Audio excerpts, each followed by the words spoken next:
Hey, what's going on, guys? So this is going to be our review on the Clatterbrat Death Dealer Bart. This is actually a long-awaited review for me, as this is a very unique frog made by a gentleman on YouTube. You guys probably already know who he is. He's Blood Knot 101, and the guy actually knows quite a bit about frog fishing, and he came up with this idea of this hard body style frog out of necessity, really, because he wanted to create a frog with better hookups and a more robust frog, essentially. And I think that's what he has here. So a lot of things I want to talk about here. This review might run a bit longer than the normal ones, but being that this review is for a person as opposed to a company, I'd really like to make sure I hit all the details of this frog, because it's actually a really great idea. So let's check it out.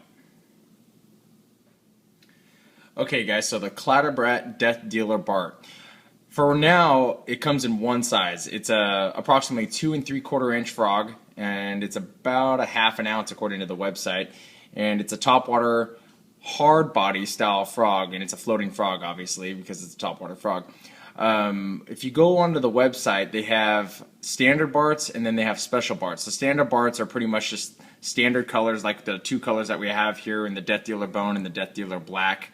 And I think he has White Elvis, Black Elvis, and Dakota. And then if you want to go to the special Barts you can actually choose the skirt colors. You can choose to have flake in them. You can choose to have multiple colors in the body. Actually, Skip has come out with some pretty cool colors as of late. So I mean, you guys check out some of his videos. There's some pretty neat looking frogs that he's come out with. There was a Green Bay Packer one. He's given out one for the month of August that's pretty neat looking. There was a vampire one, which is probably the coolest one I've seen to date. But anyway, he's got some cool frogs. So if you guys like the different colors or want to be able to choose some of those, you can get those in different colors and go that route if you choose. But according to Skip, the black one is really the one that really all you need to go out and catch fish. So let's go ahead and show you guys our measurement here and get the formalities of it out of the way. Like I said, it's about 2 3/4 inches, so this gives you a little bit of scale here. And the skirt material is about 1 3/4 to 2 inches. And the skirt material is made out of silicone. It's made out of silicone, and it's a very full skirt material here. On this one, you see it's got the chartreuse with a little bit of that purple splatter on it, and some red strands in there as well. But it's about roughly twice the average skirt material of any of the frogs that I've done up until this point. Now, obviously, there's some frogs that have, you know, in the 30s as well, but there's some that have around 15, 17, and the average seems to be about 20 to 25, where this one actually has, I counted 38 per side on this one. So it's a very, very full skirt material. It's short. It's actually shorter than the average frog that you're going to find out there. There really isn't any need to cut the skirt material on this frog because of the fact that A, it is so short, but B, there's really only two reasons why I can find that you would cut a skirt to begin with. The first reason is to make it walk better, which I'll get into in a minute, and the second reason is to keep it from binding up inside the hook. And as you guys notice, this does have an exposed hook. I believe that's an eagle claw. I don't know what size it is. It might be a 5 or 6/0 eagle claw hook in there. I'm not sure, but if you notice that because it is short and because the hook is exposed, you could try to tangle it up, and it really doesn't get tangled. I mean, a little bit there, but I mean, when it's flying through the air or cruising through the muck, it's just going to come right back out. And then the other reason, like I was telling you about, is what most people do is cut it short to get it to walk better. This frog is probably one of the best walking frog lures that are out there. And I mean that, and I'm going to tell you why here. I believe it's because of this curved design here. The water sits right about here, and so I believe it's because there's less resistance in the water. So that's the first reason. The second reason is where the line tie is. Normally the line tie is here in the front and it's here on the top. So you compound that with the fact that it's a curved design, and it has that it has the less not friction, but what's the word I'm looking for? The less resistance in the water, as opposed to this thing being flat, and there's less resistance in the water, so when you pull it, it just really wants to pull to the other side. If you could twitch your rod tip at all, this thing is just going to turn. and it's a very, very easy frog to walk. So if you guys like those walking frogs, personally, and I think Skip agrees with me, I think to have a walking frog is not necessary. It's an unnatural motion, like Skip likes to say, it's an unnatural motion in the water for a frog anyway. But a lot of people like to walk them, and you could really walk this thing really well, especially walking in place. Just that little small twitch, and this thing just really just wants to go from side to side. So when I say it's the best walking frog, it's the best walking frog that I've tested to date, and I believe it's probably the best that's out there, just because there's no design that's out there that's like this. So it just really wants to walk from side to side. So enough about that. Also about that curved design on there, I think that obviously there was a purpose behind the curved design. I'm not exactly sure why it's curved, but other than to, you know, cover the hook and make the molding around that hook, or mold this plastic or this resin, whatever this is, around that hook. But I also believe it's to cover up the point of that hook. And what I mean by that is when you're moving this thing through the water, if we were to make this thing parallel, meaning parallel to this right here, so we make it parallel, you see that that hook point is hidden. So there's the hook point, and now it's parallel, but it's hidden behind the body of this frog. So the point is that this hook really does an excellent job at not getting fouled up in the water, just because of the way that this lure is designed, how it kind of comes through the water, just kind of wants to push over it, and that hook point is hidden behind it. So I don't think you really have to worry about the hook getting fouled up. In fact, it was in my experiences with it on the water, it was very minimal at best. The only times that I really found that it got hooked up is when it landed upside down like that. And the way that you can help combat this thing landing upside down, because this thing wants to lay on its belly, because it is belly weighted. The weight is down here. You can actually kind of see that little hump there. You can see that the weight is in the belly of this thing. In fact, when Skip does his quality control testing, I call it quality control testing, but when he does his videos where he sends them out on YouTube, when he sends these lures out, he shows them and he throws them underneath the water or into the bucket of water, and they just turn right back over. And that was my experience in throwing it into sparse cover or open water. I mean, if it landed like that, just give it like 1 or 2 seconds and it just floats right back over like that. But if you're going to throw it into heavy mats or weeds or heavy vegetation at all, the way you combat that is try to throw it in an upward direction. Any kind of an upward direction where it's going to start falling down on the way back down, when it'll hit the apex and then it'll come back down. This thing wants to turn over, and it'll turn over in the air too, just as long as you give it the opportunity to do that. So if you do these dark casts, it might land like this, it might land like this, but if you throw it up in the air and give it a chance to fall down like this, it's going to land like this on the cover. So where I did have, you guys that have been following my channel have noticed that I have been fishing with Bart for the past few weeks, just to kind of get a feel for what Bart's about. And I have had success on it, but I felt like there was a learning curve with Bart. And here's what I meant by the learning curve. I felt that I couldn't work Bart in the same fashion that I work the hollow body counterparts. Go ahead and show you our Copper's Live target frog, just going to give you an idea of the size. This is a 65T here. So, and the way I normally work my frog is rod tip down and just kind of twitch it along. I don't really do a lot of the walk the dog. I think less is more when working a frog. You get some pretty big blow up strikes doing that.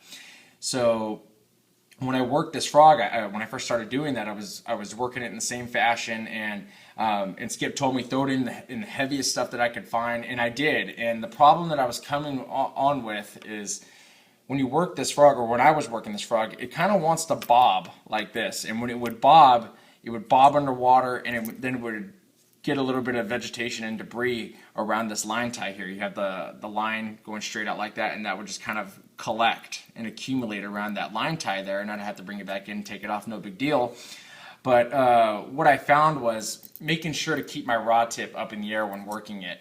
That made it kind of like skim over the top of it like that, instead of bob down like this. When I kept my rod tip up, it would kind of like move like that over the top, which was it really did help keep a lot of that accumulation off that line tie there. Also, like I said, move it slow. If you can move it slow, especially over the really heavy stuff, which is something that I feel like catches really good fish and big fish at that too. If you can move it slow, it's really just going to help keep this thing up and keep that line tie away from the muck and whatever else that likes to accumulate around it. So that was my tip, I guess, from fishing Bart. If you could do that, then I think you're going to have a really good time out on the water.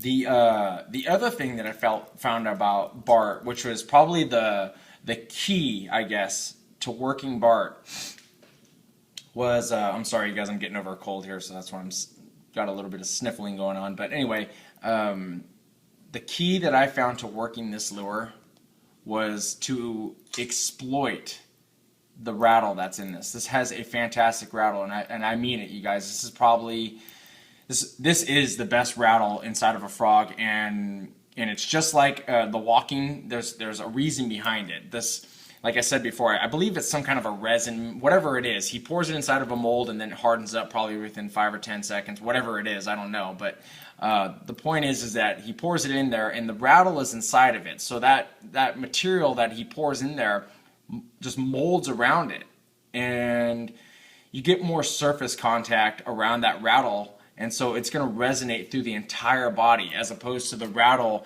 just kind of floating around in some of, let's say it was like this what is this, the Evolve Nervous Walker. And this has a pretty decent rattle in it as well, but again, the rattle is just kind of moving around in the cavity of that frog, where this one, the rattle is inside of it, and it's contacting everything outside of, or contacting the body of it, and so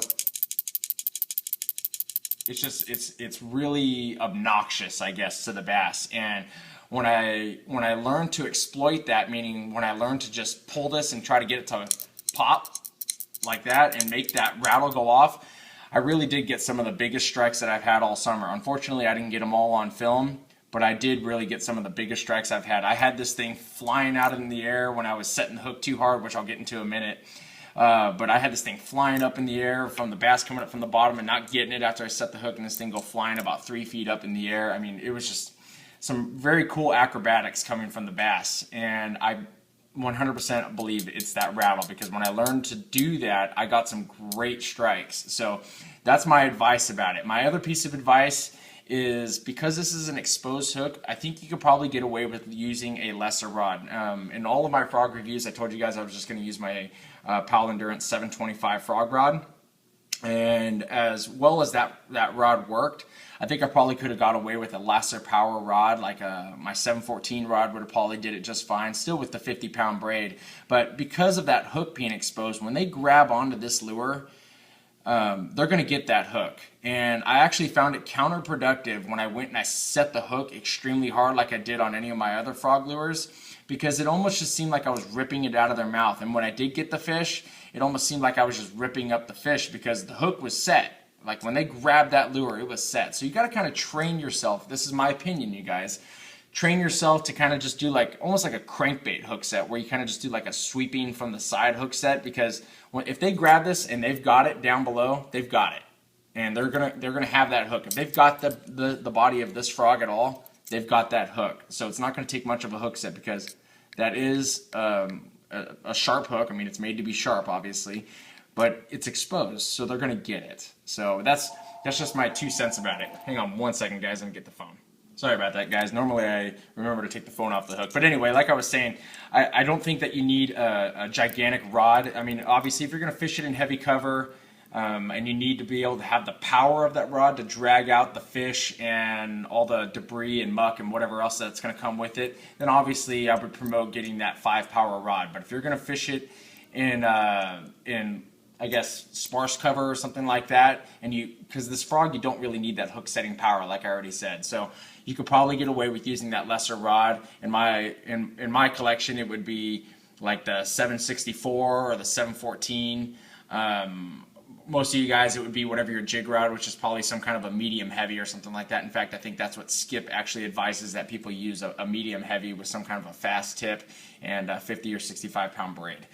So really cool frog there, you guys. I think he might be coming out with another size, maybe another version. I'm not exactly sure, but I think that he is getting something going with this frog. So go ahead and show you guys the colors.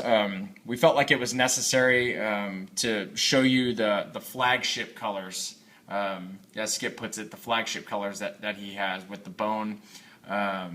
I think he calls it Bad to the Bone in the box set video, but on his website I think it's Death Dealer Bone, and this one's Death Dealer Black. So just go ahead and show you. As Skip says, this is a minimalistic design. Everything on this frog has a purpose. There's nothing that you... it doesn't probably have everything that you want, but it has everything that you need. So the frog, it has the silhouette of a frog, which is what's important to the bass. You get these frogs that are beautiful, like these Copper's Live Target frogs or these Evolved Nervous Walkers, but this is what they end up looking like anyway, even after they catch 50 or 60 bass, and they still work fabulously. So the point is that the frog probably isn't going to be the most eye-catching frog that you look at, but it's going to have everything that you need to catch fish. So the body seems like it's a little bit porous. It doesn't take on water. It's very robust. It's very hard, very hard. In fact, that's one of the first things I noticed when you pick it up. It's very, very rigid. And I think it's going to stand up very well to the abuse in the rigors of frog fishing in the summer. So this is just called Death Dealer. Let's hold it like this. This is just called Death Dealer Black.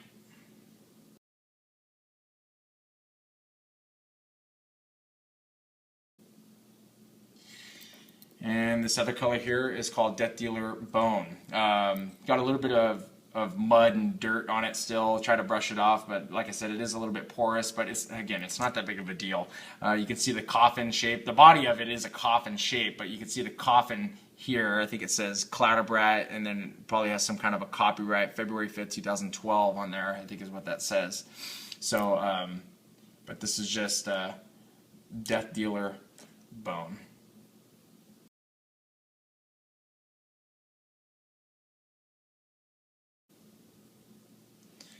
Alright guys, so without making the review too long, this is my review of it. I think it's a fantastic frog. There's a little bit of a learning curve, but you got to stick with it. Just learn the idiosyncrasies of the frog, and if you do that, I think it's going to pay great dividends for you in the end. This is a fantastic design, and on a personal note, I really wanted to just say thanks, Skip, for letting me try out your design here. I think it's great. And it's my pleasure to do this review for you. And for those of you guys that haven't tried it, make sure you guys give it a shot. You can go to clatterbrat.com and you can order them there, or you can send Bloodnut 101 a personal message and ask them some questions about it, and get yourself a Death Dealer Bart, and get yourself part of the Brotherhood of Bart. So thanks a lot, Skip. And if you guys like the video, make sure you hit the like button down there in the lower left corner. Really appreciate that. And stay tuned for the next review. Thanks a lot.